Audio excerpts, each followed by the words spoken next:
ද පළවන දේව ප්‍රකාශන වන සෙන්සුරාදා කියවෙන්නේ. දාවිද්ගේ පාපය දෙවියන් වහන්සේ නාතන් දිවසිවරයා මගින් පෙන්නුවා. දාවිත් ඌරයාගේ බිරිඳ වන බෙත්ෂබා සමග පාපයේ රසය දැනුණට පසු ඔහු කළේ ඊශ්‍රායවරු හා දෙවිඳුන්ට නොපෙනෙන ලෙස ඒ රහසක් ලෙස එම පාපයේ වැසුවා. හැබැයි දෙවිඳුන්ට ඒක පෙනුණා. වර්තමාන සමාජයේ පාපය වන දෙවිඳුන්ට අකීකරු වෙලා දෙවිඳුන්ට නොපෙනේ කියලා අප කරන්නේ වසා ගැනීම. එක පාපයක් කළා තව පාපයක් කරගත්තා. දාවිත් ඒක හංගන්න ගිහින් පුංචි ක්‍රියාකාරකම් වන පාපයක් කළ විට අප එයට ඇබ්බැහි වුවාම පසු අප කරන්නේ ඒ දෙවිඳු ඉදිරියේ අපිම සාධාරණය කරගන්නවා.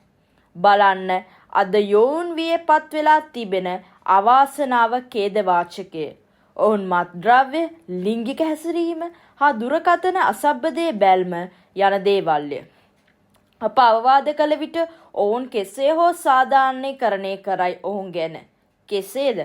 අපිට මේ සම්මන් ජීවත් වන්න එහෙමයි. නැත්නම් අපිව කොන් කරයි. මම අහනවා අපට වටින දෙවිඳුන්ද නැත්නම් අපිට අයිති වන්නේ පාපේ රසයද?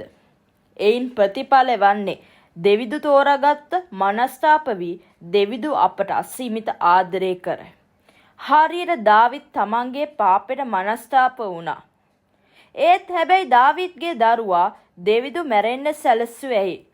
මොකද ඔහු දේවාත්මභාවය නැති කරගත්තා හා යක්ෂයාගේ පරිශ්‍රාවට භාජනය වුණා.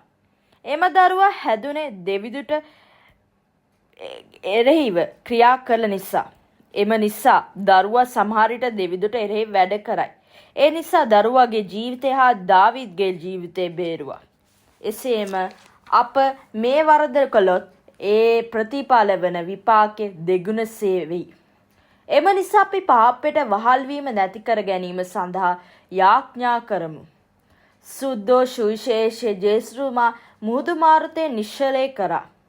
ගෝලියෙන් බියෝනා මුහුදු මාරුතේ එද්දී ඔවුන් විශ්වාසයෙන් නැත්තට ගියා. දෙවිඳුගේ ක්‍රියා කරන දේවාත්මා තිබෙන දේවපුත්‍රයා ගැන. ඔවුන් සිතුවේ ජේසු කිසි දෙයක් නොතකා නිදී කියා. ඇයි ජේසු නිදාගත්තේ? මොකද මේ තේරුම් ගන්න පුළුවන් කරුණු දෙකක්.